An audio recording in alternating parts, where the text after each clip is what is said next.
నమస్తే, welcome to news ట్వీలైట్. బులెటిన్ల ముందుగా headlines. Hydraa కీలక నిర్ణయం, ప్రజల నుంచి ఫిర్యాదుల స్వీకరణ.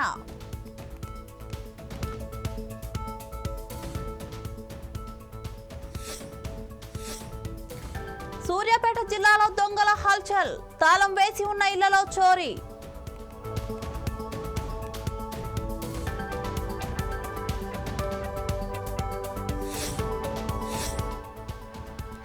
ఏపీ ప్రజలకు శుభవార్త, మెట్రో ప్రాజెక్టులకు సర్కార్ గ్రీన్ సిగ్నల్.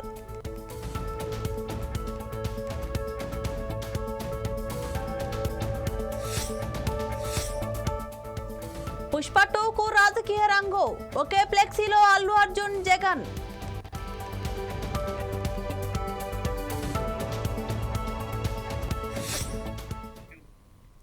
సూర్యాపేట జిల్లాలో అంతర్జిల్లా దొంగను సూర్యాపేట పోలీసులు అరెస్ట్ చేశారు. 15.50 లక్షల విలువ గల 19 తులాల బంగారు ఆభరణాలు స్వాధీనం చేసుకున్నారు. తాళం వేసి ఉన్న ఇళ్లను లక్ష్యంగా చేసుకుని తాళాలు పగలగొట్టి దొంగతనాలకు పాల్పడుతున్న జనగాం జిల్లాకు చెందిన శీలంశెట్టి వెంకటరమణ అనే వ్యక్తిని అరెస్ట్ చేశారు. ఇతనిపై సూర్యాపేట పట్టణ పిఎస్లో 2, సూర్యాపేట రూరల్ పిఎస్లో 1 కేసు ఉన్నాయి. హైదరాబాద్, రాచకొండ, సైబరాబాద్ పోలీస్ కమిషనరేట్ పరిధిలో మరో 30 దొంగతనాలు కేసులున్నాయి. ఈరోజు మన దగ్గర శీలంశెట్టి వెంకటరమణ ఏజ్ 52 ఇయర్స్ ఉంటాయి. ప్రస్తుతం ఇతను జనగాంలో నివాసం ఉంటున్నాడు. ఇతను యాక్చువల్గా ప్రీవియస్ ప్రొఫెషనల్ అఫెండర్. మనకి 2022లో సూర్యాపేట టౌన్లో కేసు చేయడం జరిగింది. ఇప్పుడు ఆ కేసు ఇన్వెస్టిగేషన్లో చాలా ట్రై చేసాం, అప్పుడు దొరకలేదు. రీసెంట్గా మన ఈరోజు ఉదయం ఆర్టీసీ బస్ స్టాండ్ సూర్యాపేట దగ్గర ఆయన ఇన్ఫర్మేషన్ మీద అతన్ని క్యాచ్ చేయడం జరిగింది. అతన్ని తీసుకొచ్చి ఇంట్రాగేట్ చేయగా అతను మన దగ్గర crime number 388/22 Suryapet town case ఒకటి, తర్వాత సూర్యాపేట రూరల్ పిఎస్ సంబంధించిన 2 కేసులు 22 సంవత్సరాలు ఒప్పుకోవడం జరిగింది. దాంతోపాటుగా అతనికి ప్రీవియస్ హిస్టరీ చాలా పెద్దగా ఉన్నది.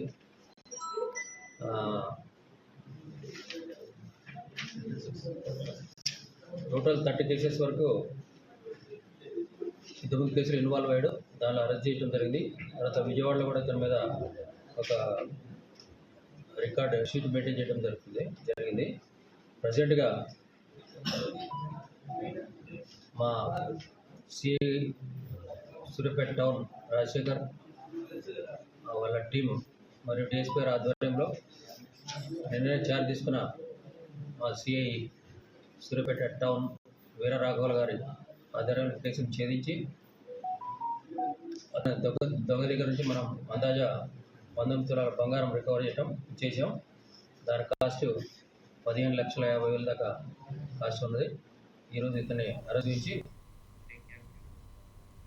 అనంతపురం జిల్లా గుత్తిలో పుష్ప 2 రిలీజ్ కోసం ఏర్పాటు చేసిన పోస్టర్లలో మాజీ సీఎం జగన్, అల్లు అర్జున్ ఫోటోలు వేయడంతో ప్రజలు చాలా ఆసక్తిగా చూసి చర్చించుకుంటున్నారు. మా కోసం నీవు వచ్చావు, మీకోసం మేము వస్తాం, తగ్గేదే లేదు అంటూ వెలిసిన ఫ్లెక్సీలు అల్లు అర్జున్ అభిమానులు ఏర్పాటు చేశారు.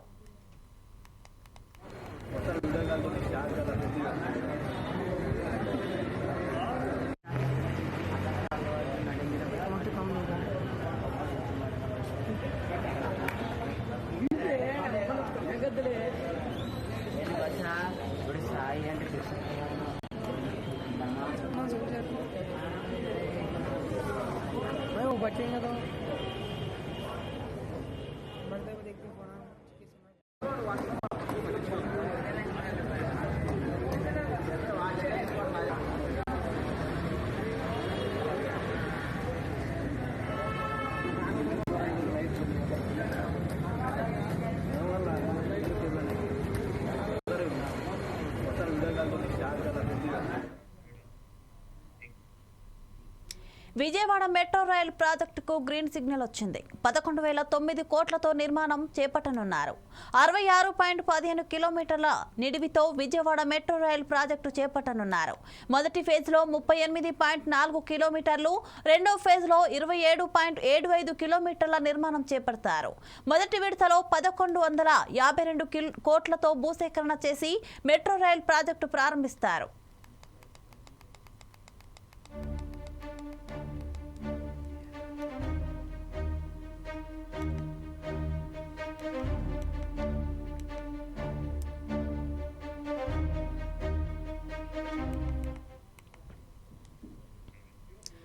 ఏలూరు జిల్లాలోని ప్రభుత్వ జూనియర్ కళాశాలలో జరుగుతున్న ఎమ్మెల్సీ ఎన్నికల కేంద్రాన్ని జిల్లా కలెక్టర్ వెట్రి సెల్వి పరిశీలించారు. జిల్లాలో ఎమ్మెల్సీ ఎన్నికలు పగడ్బందీగా ప్రశాంత వాతావరణంలో జరుగుతున్నాయని కలెక్టర్ తెలిపారు. ఉభయ గోదావరి జిల్లా వ్యాప్తంగా 20 పోలింగ్ కేంద్రాలు ఏర్పాటు చేశామని వెల్లడించారు. అంతేకాకుండా 16,000కు పైగా ఉపాధ్యాయ ఓటర్లు ఓటు హక్కును వినియోగించుకుంటున్నారని అన్నారు. ఎన్నికల్లో ఎటువంటి అసౌకర్యాలు, హింసాత్మక సంఘటనలు జరగకుండా ఉండేందుకు చర్యలు చేపట్టామని పేర్కొన్నారు. పోలింగ్ జరుగుతున్నాయి ఎమ్మెల్సీ బై ఎలక్షన్స్ కి. సో మనకి 8 o'clock స్టార్ట్ అయినాయి, 4 o'clock కంప్లీట్ అవుతుంది. సో మన జిల్లాలో మొత్తం 2,667 ఓటర్స్ ఉన్నారు. మన 10 AM డేట్ మనకు 15% పోలింగ్ అయినాయి. 414 పీపుల్ ఆల్రెడీ ఓట్ చేశారు. దాంట్లో మెన్ 280, విమెన్ 134. సో ప్రస్తుతానికి మనకు చేసిన పర్సెంటేజ్ 15.52% ఓటింగ్ ఆల్రెడీ జరిగినాయి. సో చాలా బ్రిస్క్ గా నడుస్తున్నాయి. ఏ చోట్ల ఎలాంటి ఇన్సిడెంట్స్ లేవు. సో వాళ్ళకి కావాల్సిన ఫెసిలిటీస్, వాటర్ కానీ, మెడికల్ క్యాంప్ కానీ, టాయిలెట్స్ కానీ కూడా ఏర్పాటు చేయడం. పోలింగ్ జరుగుతున్నాయి ఎమ్మెల్సీ బై ఎలక్షన్స్ కి. సో మనకి 8 o'clock స్టార్ట్ అయినాయి, 4 o'clock కంప్లీట్ అవుతుంది. సో మన జిల్లాలో మొత్తం 2,667 ఓటర్స్ ఉన్నారు. మన 10 AM డేట్ మనకు 15% పోలింగ్ అయినాయి. 414 పీపుల్ ఆల్రెడీ ఓట్ చేశారు. దాంట్లో మెన్ 280, విమెన్ 134. సో ప్రస్తుతానికి మనకు చేసిన పర్సెంటేజ్ 15.52% ఓటింగ్ ఆల్రెడీ జరిగినాయి. సో చాలా బ్రిస్క్ గా నడుస్తున్నాయి. ఏ చోట్ల ఎలాంటి ఇన్సిడెంట్స్ లేవు. సో వాళ్ళకి కావాల్సిన ఫెసిలిటీస్, వాటర్ కానీ, మెడికల్ క్యాంప్ కానీ, టాయిలెట్స్ కానీ కూడా ఏర్పాటు చేయడం. పోలింగ్ జరుగుతున్నాయి. ఏలూరు జిల్లా జీలుగుమిల్లి మండలం గ్రామంలో రోడ్లను పోలవరం శాసనసభ్యులు చిర్రి బాలరాజు ప్రారంభించారు. పోలవరం నియోజకవర్గంలో ఉన్న అన్ని రోడ్లను జనవరి నాటికి పూర్తి చేస్తామని ఎమ్మెల్యే తెలియజేశారు. కూటమి ప్రభుత్వం ప్రజా ప్రభుత్వం అని, ప్రజలకు అనేక సంక్షేమ పథకాలు అమలు చేస్తున్నామని అన్నారు. ఎన్నికల్లో ఇచ్చిన సూపర్ 6 పథకాలు అన్ని ఇచ్చిన మాట ప్రకారం పారదర్శకంగా అమలు జరుగుతాయని పేర్కొన్నారు.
లాలాపేటలో ప్రజాపాలన విజయోత్సవ కార్యక్రమం నిర్వహించారు.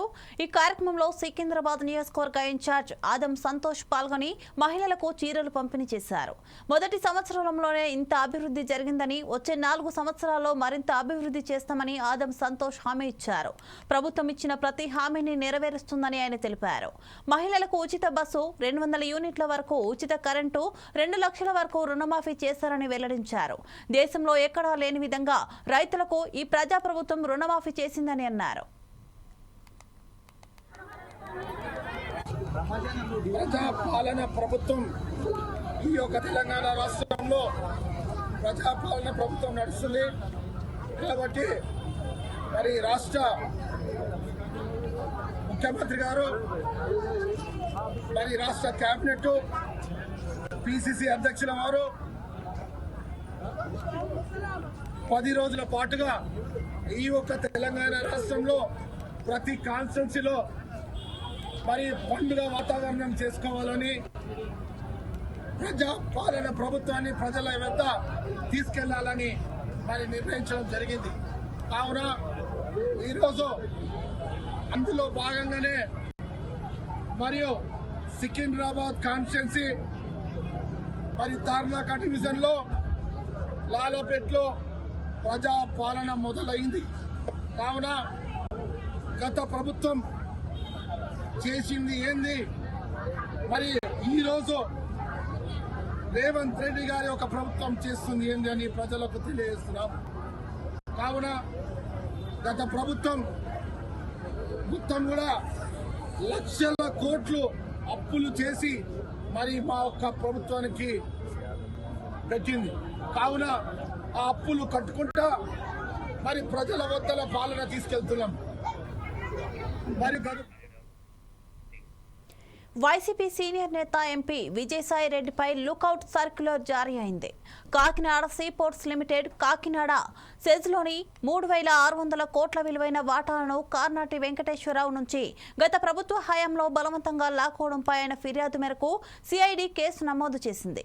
దీంతో విజయసాయితో పాటు ఆయన అల్లుడు శరత్ చంద్రారెడ్డి, మాజీ టీటీడీ చైర్మన్ వైవి సుబ్బారెడ్డి కుమారుడు విక్రాంత్ రెడ్డిపై లుకౌట్ సర్క్యులర్ జారీ అయింది. భయపెట్టి అత్యధిక శాతం షేర్లను అరబిందో సంస్థాపనం చేశారనేది వీరిపై ప్రధాన అభియోగం. జగన్ ప్రభుత్వం దిగిపోయిన తర్వాత విజయసాయిరెడ్డి, వైవి సుబ్బారెడ్డిల ఒక్కో ఆకృత్యం బయటపడుతున్నాయి. అందుకే అధికారం ఉన్నప్పుడు ఎగిరి పడకూడదంటారు.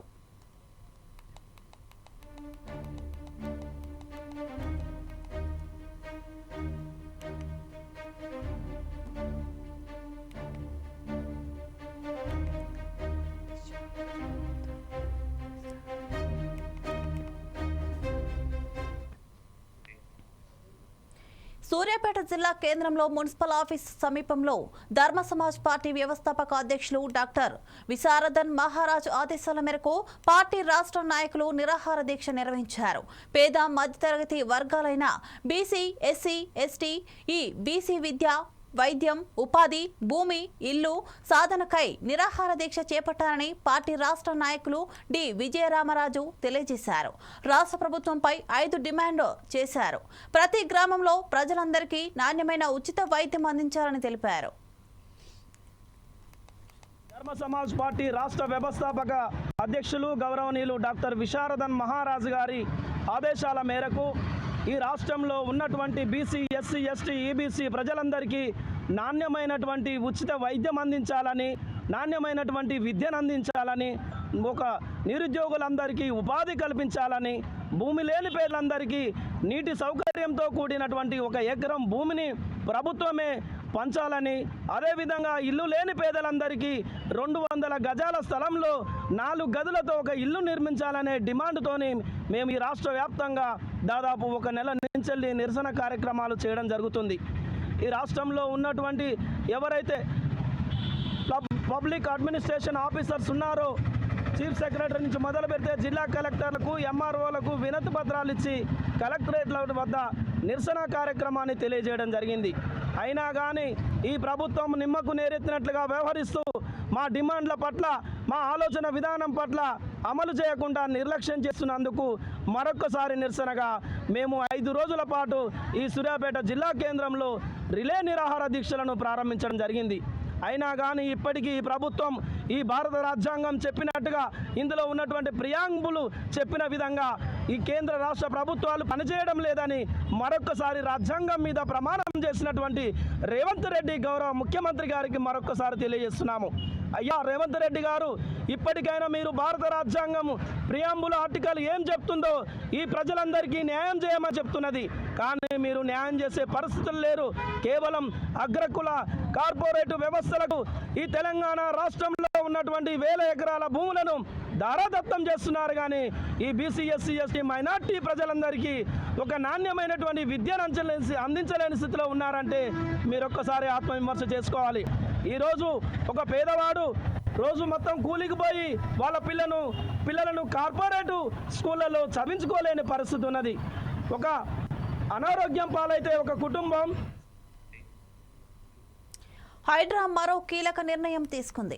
ప్రభుత్వ ఆస్తుల పరిరక్షణలో ప్రజలను భాగస్వాములు చేయాలని, వారి నుంచి ఫిర్యాదులు స్వీకరించాలని నిర్ణయించింది. ఇందుకోసం ప్రతి సోమవారం హైడ్రా కార్యాలయంలో ఫిర్యాదుల స్వీకరణకు ఏర్పాట్లు చేయనున్నట్లు హైడ్రా చీఫ్ రంగనాథ్ తెలిపారు. వచ్చే ఏడాది నుంచి ప్రతి సోమవారం బుద్ధ భవన్లో ఫిర్యాదులు స్వీకరించనున్నట్లు చెప్పారు. ప్రభుత్వ స్థలాలు, చెరువులు, నాలాలు, పార్కుల ఆక్రమణలకు సంబంధించి ఫిర్యాదు చేయాలని ప్రజలకు సూచించారు. గడిచిన 40 ఏళ్లలో హైదరాబాద్లో 45% చెరువులు ఆక్రమణలకు గురయ్యాయని రంగనాథ్ చెప్పారు. చెరువులతో పాటు వాటిలోకి నీటిని సరఫరా చేసే కాలువలు కూడా ఆక్రమించారని వివరించారు. చిన్నపాటి వర్షాలకే హైదరాబాద్లో పలు ఏరియాలు ముంపునకు గురవుతున్న విషయం ఆయన గుర్తు చేశారు. బయోడైవర్సిటీ లేక గుర్తింపుగా పొందిన అమీన్పూర్ చెరువు కూడా కబ్జాలకు గురైందని పేర్కొన్నారు. చెరువుల ఆక్రమణను గుర్తించేందుకు సీసీ కెమెరాలను ఏర్పాటు చేయనున్నట్లు తెలిపారు. అదేవిధంగా ఇప్పటి వరకు చెరువులను ఆక్రమించి నిర్మించిన 200 కట్టడాలను నేలమట్టం చేసినట్లు రంగనాథ్ వివరించారు.